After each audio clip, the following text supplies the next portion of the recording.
folks. Welcome to a brand new edition of our rebranded podcast, the Leadership on Tap show. That's right, Leadership on Tap. We have changed the name to protect anybody and everybody.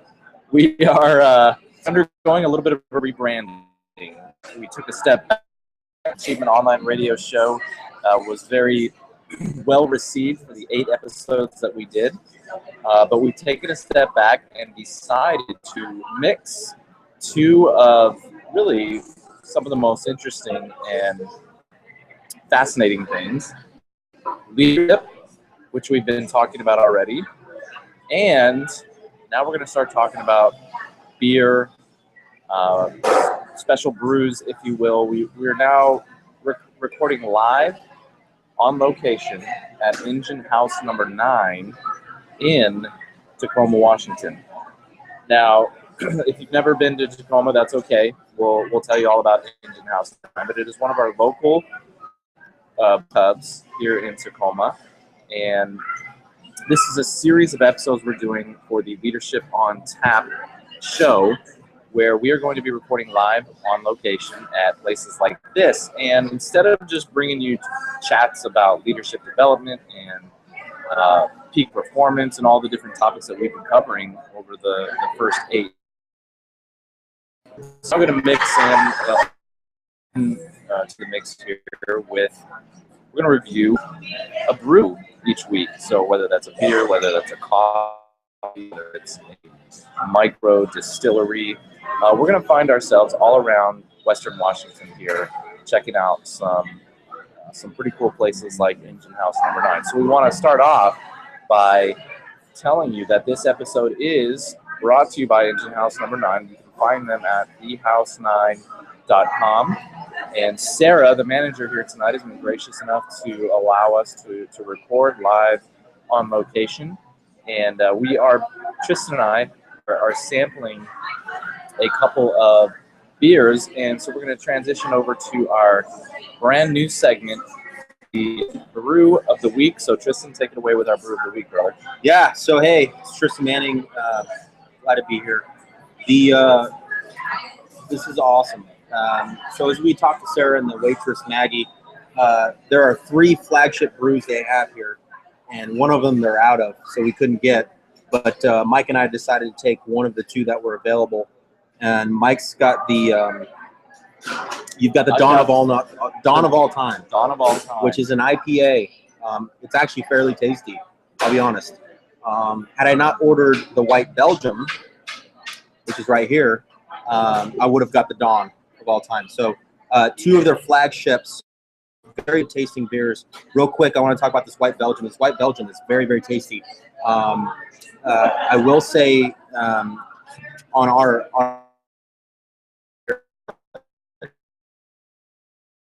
and what that means to me is when I taste this White Belgium, I can taste a little bit of the hints of the orange peel, some coriander, and things like that, that actually make up a White Belgium, which is really great. Very tasty beer. If you are in the area, I would highly recommend you come and try their White Belgium. So cheers on that one. This one's tasty. Cheers. All right, and I am sampling here the Dawn of All Time, which is, I'm told, one of their originals, Dawn being the original brewmaster here. And it was, he's assistant brewmaster, okay. And this was his first brew, so that's why they're called Dawn. I will say on the scale here, it is an IPA, so it's very hoppy, but not overwhelmingly hoppy like a lot of IPAs out there. Some people are just trying to outdo and overdo, in my opinion, some of the hoppiness. So it's got the right amount, I think. What I really appreciate in an IPA is the citrus that comes along with that. So this is definitely more heavy on the citrus side, but not too heavy. I think it's got, for me, I prefer the citrusy orange peel type flavor. So, or really more grapefruit than orange. And so I would actually, I'm going to rate it also right at the solid level. And we'll share our in the show notes here today. We'll share our our rating scale so you can kind of understand what that means. We're not, we looked at like all the different beer snob websites out there to kind of figure out how to rate beer, and we're like, you know what? There's really just a couple ways to describe a beer, whether it's good or not, and we're just going to keep it simple with a couple of key words. And for both of these brews, we're ranking them as solid. So cheers to that. And we will now transition over into our over the last couple weeks, off the net. Last week we recorded one of our most popular episodes ever on the Elite Achievement Show, and we interviewed a gentleman by the name of Drew Stedman. If you didn't get a chance to listen to it, go check it out at eliteachievement.us/008 for episode 8. And really got a great response to that episode, and Drew was kind enough to join us, and we really enjoyed that format. So what Tristan and I are doing today here is, for a lot of folks that have kind of discovered our podcast over the last week or so, the question has come up, okay, well, we're learning about these different folks, we're learning about where we're coming from, but really, who is Tristan and Mike? And so we thought we'd take this episode to kind of take a step back real quick as we rebrand and kind of shift our focus to the Leadership Tap Show, and just really decided to share a little bit about where we're coming from, some of our background, why we're doing this in the first place, and really just kind of interview one another. So with that, man, Tristan, I'm going to let you start us off. All right. As tradition, we always start with a leadership quote, and fitting it as it is, we've got one from Benjamin Franklin, and it reads, "Beer is proof that God loves us and wants us to be happy." Cheers to that one. All right. Cheers. All right. So, as Mike alluded to, we are kind of interviewing some of the key leaders in today's military that have an impact across all military service, and a lot of folks have reached out and said, "Hey, we love what you're doing. How can I contribute?" Which is great. So, here in the next few weeks, be in anticipation, be ready, be poised. We have some great leaders coming up. We're excited to do it, but like Mike said, it wouldn't be right if you guys didn't get to know us and who we are. We got a little bit of credibility with you guys. You guys got to know a little bit more about us, so you understand where we're coming from and why we are choosing to do this. We could have done a multitude of things. We could have opened up a donut shop, a coffee shop. We could have, opened up whatever it is we want to do, but this is one of our passions, and so we wanted to explain why this whole process got birthed from the beginning. So, Mike, real quick, how and why, what triggered in your brain that thought where Elite Achievements came about? Yeah, good question. So, I've always had a passion for helping other people succeed, not just in, leadership and in, professionally, but also just in life in general. And fortunately for me, I had the opportunity throughout my career, and I spent 11 years on active duty as an AG officer, doing all sorts of different stuff. But now I'm in the reserves and get to do that, keep one foot in the door, if you will. But I'm always helping develop others and helping mentor and teach and coach. And I had an opportunity early on in my career as a commander, as a platoon leader, and then also moving up into teaching at the schoolhouse. So really getting to help mold young leaders and help teach, coach, mentor. And so for me, it was kind of a natural thing to want to take that platform. Now that we can reach hundreds, thousands, millions of people through the internet today. I mean, it's amazing the reach that's out there. And so I thought, if we can, help people develop their leadership, develop habits in their life, develop their priorities, figure out their values, figure out what's truly important to them, and ultimately reach peak performance in their life. So for me, it was kind of a no-brainer. I wanted to help others, and I know that this platform really has the opportunity and the ability to reach so many people. So yeah, man, that's kind of where I'm coming from, and why I got into this, into Elite Achievement and this show. But what about you, Tristan? What brought you on board? Yeah. First of all, Mike here is my best friend, and I've learned a lot from Mike, and I hope Mike has learned a lot from me as well. And we knew that regardless of what we were going to do in life, our purpose was going to be much bigger as far as the impact, as far as when compared to ourselves. And what I figured, the reason why I do this is because I found that there is a lot of folks that are starving for leadership. They want leadership in today's Army, because of, ever since the invasion in Iraq 2003, I think there was a vast be naturally shaped, and we just need to turn out leaders now really quickly. And so that whole adage of quantity over quality kind of got skewed a little bit, in my personal opinion. And so what you saw was we had to grow leaders more rapidly than they were willing to actually develop when they were ready to develop. And so I do this because I constantly feel that there are folks that need much more, and they deserve much more. Quite frankly, we have America's sons and daughters serving in our military today, and they deserve the best military leadership possible. And leadership is a very broad subject. And so what Mike and I, what our intent here at Elite Achievements is to take each of those little things that make up or maybe are attributes into leadership and help sift that for you guys. And that way you guys have a better understanding of other perspectives. It's all about growth. That's really what it comes down to, is that leadership has to start with the right mindset. There are folks in the military that are put in positions of leaderships, but I would argue that they are not necessarily leaders. So that's a whole nother topic we'll go into. And that's a byproduct of, because of the war, and we had to churn out leaders, and we're in combat, and there's just a lot of demand on us, a lot of stress. But we'll go into that. But, so anyway, long story short, that's kind of the reason why I jumped into this.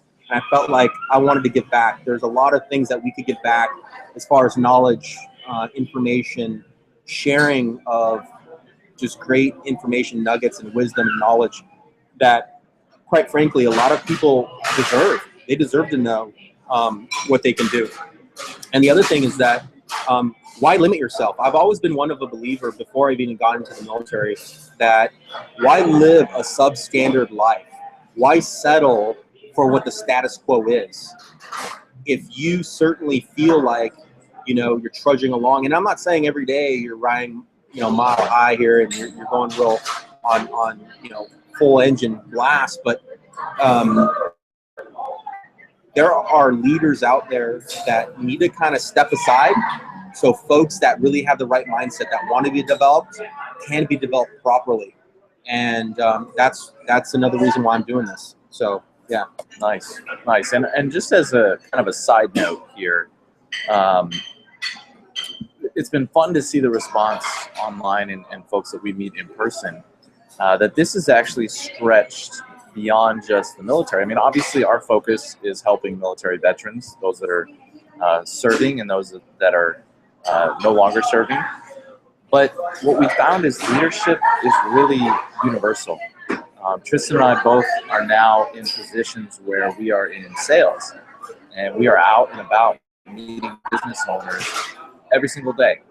And what's funny, or I guess if you want to call it funny, what's interesting is leadership and leadership development there's such a need for that no matter what profession that you're in. Now, we appeal and we kind of connect directly with the military because of our background. But really what we found is this is applicable to anybody that's in some sort of leadership position or that aspires to be a leader.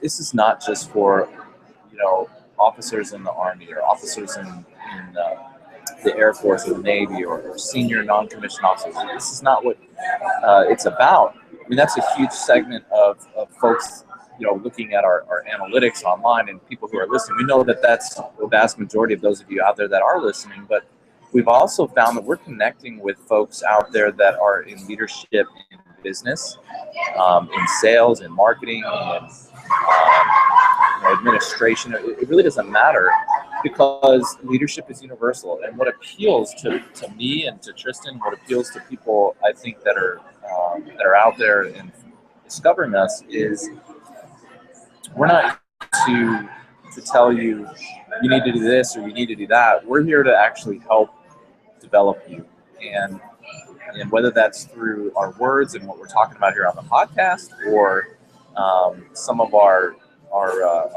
blog posts that we've got in the works, some of our materials that we've got on our website. Really, ultimately, it's all about you. It's all about helping you achieve the life that you desire, achieve the success that you desire, and that success can be inside or outside of the military.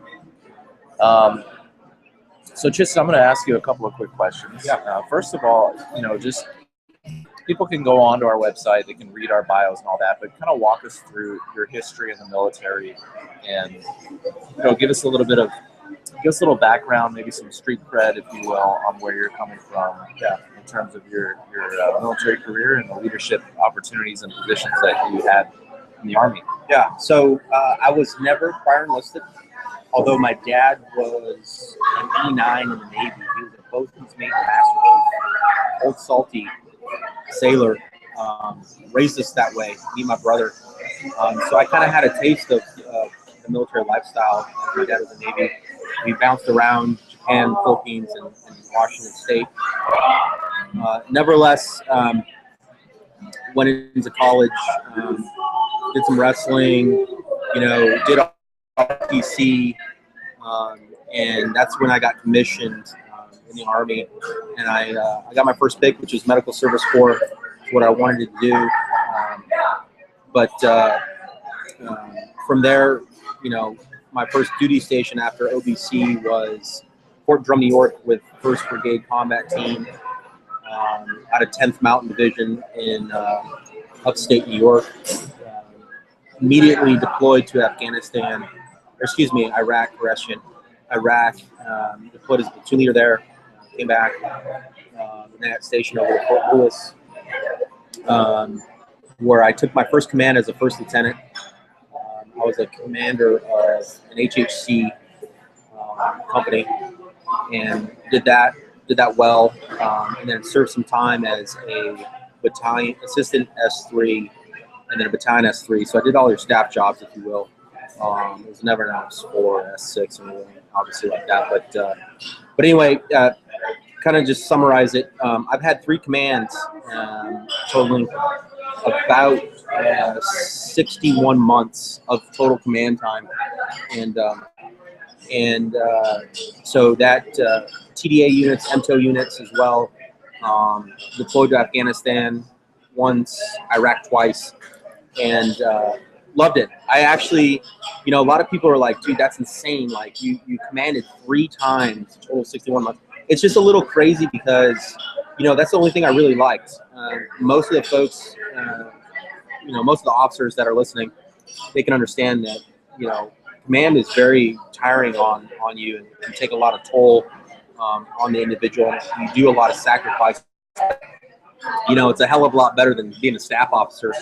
And so, so that's no secret. So yeah, I got offered 3 commands, and I loved every single opportunity. Commanded those units, and as I got promoted in 2014 to the rank of major, where I took my last job as the chief of medical operations and plans for 7th ID at Fort Lewis, and then I separated. And actually, about 2 weeks ago was my last day in service, technically.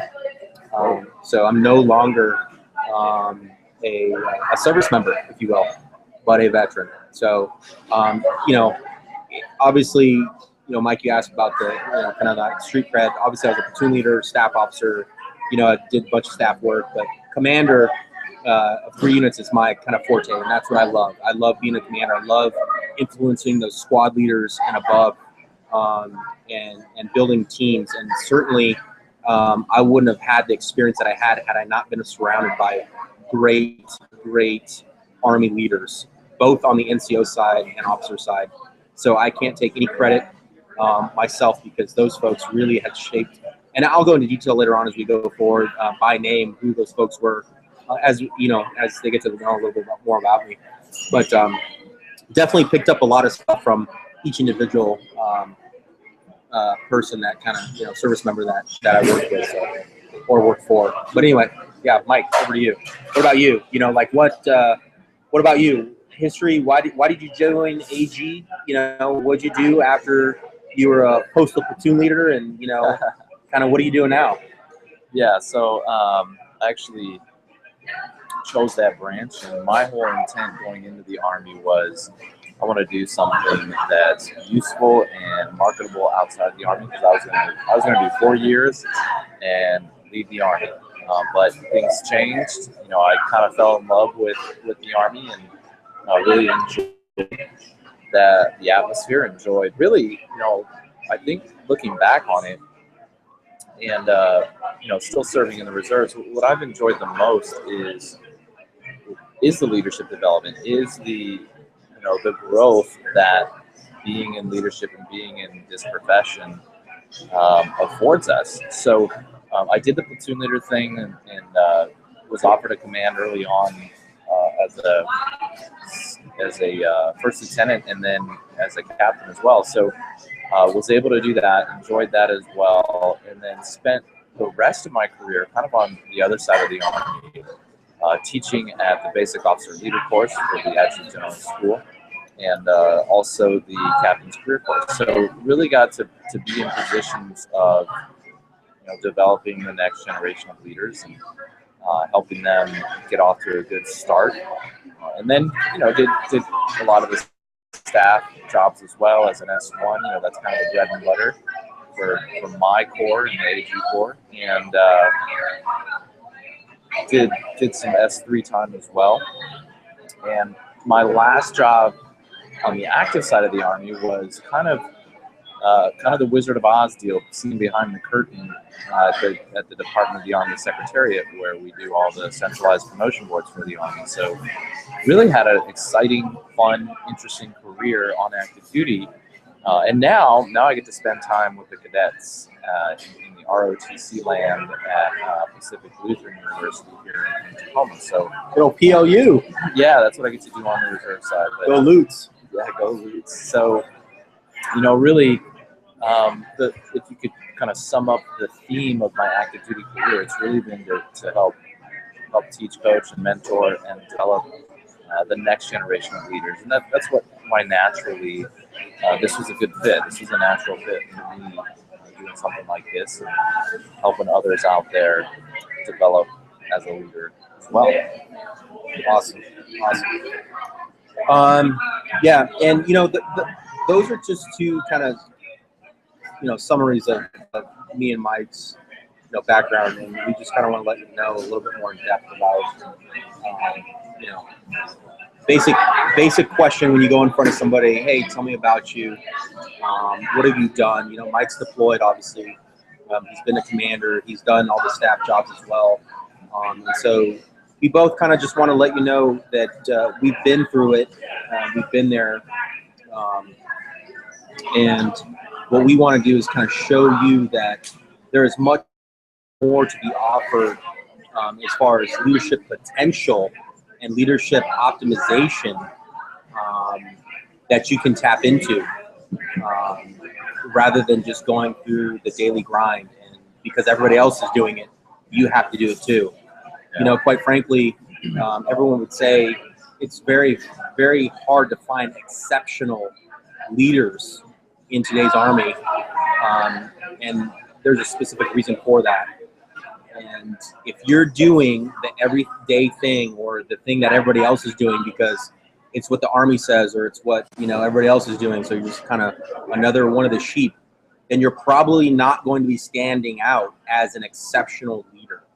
So you really have to kind of hone in your skills and your abilities and figure out what are your strengths and weaknesses. And really it stems from, you got to get to know who you are.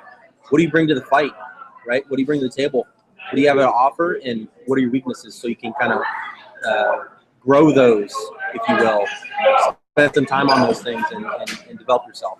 It really comes from self-development. So, yep.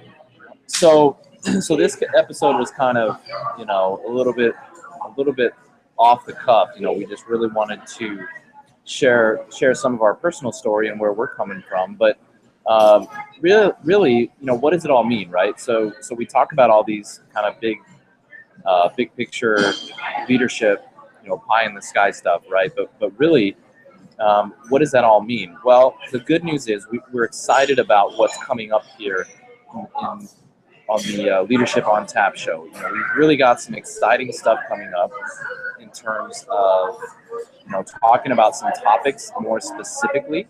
We're going to talk through some specific leadership, mentorship, performance, motivation related topics to really give you some solid, actionable items that you can use, not just theory, if you will. So we're gonna talk about some of those topics on upcoming episodes. But also, what we're most excited about is, if you enjoyed last week's episode with Drew Stedman from The Military Leader, and I think you're really going to enjoy some of our upcoming interviews we've got scheduled. We've got a couple in the shoot here, and are pretty excited about some guys and gals that will be coming on the show. So really, ultimately, again, this show is all about you, and we're interested to know, who is it that you want to see interviewed on the show? Who's a leader maybe that's been influential in your career, or somebody that whether they're in the military or not, somebody that you really think has a lot to offer to this community. Send us an email. Send an email to ask@eliteachievement.us. Let us know who do you think would be a good guest to bring on and interview on the show. We'd be happy to reach out and share their story, bring what they have to the table, because again, ultimately this is all about you. So really, as we kind of wrap things up here for the first iteration of the Leadership on Tap show, I want to close with a couple questions. We'll each answer this question. Tristan, we'll start with you here. Just looking back in your career, and just really life in general, maybe name one person who's had a significant impact on you as a leader, and how exactly did they impact your life? Yeah, when it comes to military, there's one guy that sticks out to mind, and he's actually going to be on the show here in the next coming week or so. But there are so many leaders. Obviously, I don't want to discredit anybody and say that there was only one, but one that really sticks out, that really had a direct impact on me, and kind of shaped who I was and shaped my leadership philosophy, which we'll talk about later too. Was Lieutenant Colonel John K. Van Steenvoort. He was, I first met him when I was, I didn't work for him, but I first met him back when I was deployed to Iraq on my second deployment. And I was on R&R, and I came back to the States, and I met him indirectly through a friend, and we got to talk, and he offered me a command when I was complete with my current assignment. And I knew that it was a command opportunity to go to recruiting battalion and take another opposing command, but I opted to take his command. So it was kind of actually one of those things where I took the harder right over the easier wrong, if you will. And I absolutely loved it. It was the best decision I ever made. He is probably one of the best mentors I've ever had, and he continues to be, even though I'm out. He's still serving in the military today. Like I said, he's going to be a guest on our interview podcast here coming up shortly. He is so full of awesome leadership, just wonders and nuggets that he loves to share. And that's the difference that I met with John, Lieutenant Colonel John Van Steenvoort. He would spend, and you could tell this guy really cared about,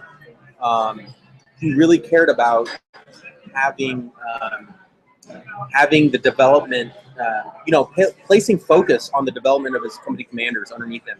It was a priority, and he made it a priority. You could tell. Whereas other commanders didn't really know what to do and what to say, and I got to do this, I got to counsel you on a routine basis. It was much more to him. You could tell he was passionate about it. But the biggest thing that he taught me was how, he realized that because I was in the military, it didn't really mean that I had to succumb to what the status quo was. He was all about excellence, and you'll get to hear all his method and his philosophies on leadership. He's just a brilliant man to begin with. He's a triathlete. He's done many triathlons. He's got a family, a beautiful family, and he's just a great guy. And I look up to him. He's inspired me and has shaped the way I look at life and leadership in so many different ways. So Lieutenant Colonel John Van Steenvoort, I would say, has had a huge impact on my leadership views and aspirations and the actions that I take. So yeah, Mike, is there anybody that you would like to highlight that you think really help accentuate that kind of leadership for you? Yeah, I've got a number of leaders that have made an impact on my career. Pretty much, I've been fortunate enough that I really haven't ever had to deal with a bad leader, quote unquote. I've had some that are better than others, but really all of the leaders that I've had in my career have been phenomenal. And so really I could name them all, but there's one that sticks out for kind of a unique reason, very different than everything you just described. If I were to pick somebody that matches everything you described, I'd probably pick somebody different. But there's one person in particular that really stands out in a different way, and that is Colonel retired now, Rob Manning. And for the reason I'm going to highlight him is because, for me, a major turning point in my career and in my life really was back in 2008, 2009, when my son was born, my second child was born, and he was born with a heart defect. And he ended up living for only 4 months, and that entire time he lived was in the hospital. And during that time, I just started a new job. I just started my job at the schoolhouse teaching at the AG school. And I really hadn't even taken on my first class of students. And before, obviously I was a little bit stressed. I was worried about what was going to happen because I was with my son in the hospital, and it was 2 hours away from work and where he was at. And so, obviously I was naturally concerned about getting to work and, taking care of my son and all that. Obviously my mind was preoccupied with my son. And I'll never forget, the commandant of the schoolhouse was Colonel Manning. And he made it very clear to my leadership and to me that we were going to figure out a way, and he did, where obviously my place of duty needed to be with my son and taking care of him. So, to me that just spoke volumes, because we can talk leadership all day long about all those great things that we learned from leaders. But what I learned in that from Colonel Manning was there's much more to leadership than all of those professional things. When you can empathize and really, see the personal side of leadership when it comes to something like that. When someone's losing a family member, losing a child, and making it very clear that is the priority, to spend time with somebody that's a lot more important than work. To me, that spoke volumes, and he understood that. He got that. Now he came from a place where he had lost a child as well, so he kind of understood exactly where I was. But a lot of leaders wouldn't have done that. A lot of leaders wouldn't have understood the human side, just the basic human side of leadership. And so, that's who I want to highlight. There's plenty of others, but I think that spoke volumes to me early on in my career. That's great because Mike, as you talked about that, that's a whole other side. Not to beat it there, horse and house, but that's a whole other side of leadership that as a leader you should take in the entire picture of what's going on. And even though we're in the military, it's like mission first and all that other stuff that's going on. There is a bigger picture. There is something much larger than what is presented to you on Tuesday morning when you wake up after PT. That type of thing. And so that's great that you highlighted that. Do you think that you said Colonel retired Robert Manning? Yes. Do you think that he's going to be on upcoming shows at some point or another? Or? Yeah, I think so. I think I haven't reached out to him yet, but I'll send him a link to this episode. Very cool. For him to come on board. I think he'd really enjoy that. So that's cool. Yeah. Well, with that, folks, we're going to wrap things up here. We want to really give a big thank you and shout out to our sponsor, Engine House Number 9. Engine House Number 9 for hosting us tonight. It's, as you can hear in the background, it's lively. If you're watching, by the way, I didn't even mention this, but we are live broadcasting on our Google Hangout channel. And we'll start doing this every week as we report on location. I know a lot of you expressed interest in the video side of this. So if you're listening to this on the podcast, check us out. Follow our Twitter or our Facebook page to be able to see when we're recording next. And if you want to watch live, you're more than welcome to do that. But we want to thank Engine House Number 9 for allowing us to set up shop here, and Sarah, the manager, has been so gracious to do that. And Maggie, our waitress. And Maggie, Maggie's been great. So they provided us with some phenomenal beers, and we really enjoyed our time here. You can find out more if you're in the Tacoma area or you ever find yourself up here on TDY at JDLM. Come up to Engine House Number 9. You can find out about them at ehouse9.com, and they're located on 611 North Pine Street in Tacoma. Once again, the two beers that Tristan and I ranked as solid was the Belgian White and the Dawn of Time IPA. So check those ones out when you come up here, and say hey to Sarah and Maggie when you do as well. Some reminders, make sure that you check out the show notes for this show, where we'll put all the links to anything we talked about at leadershipontap.us, and that's /009 for episode 9, leadershipontap.us /009. You can find the show notes. You can find the video if you want to watch a replay, or you can listen to the show, which if you're listening to this, you've already done that, right? So check us out online, and you know what? If you enjoyed this, if you liked listening to the show, make sure you subscribe. Go on to iTunes. We've got a link right there on the show notes. You can subscribe in iTunes or on Stitcher. And do us a favor. Can you go in there when you do that and subscribe and just write a very short review, an honest review. Give us a star rating. Whether you thought this was horrible and it's 1 star or 5 stars on iTunes. That's great. We like those better.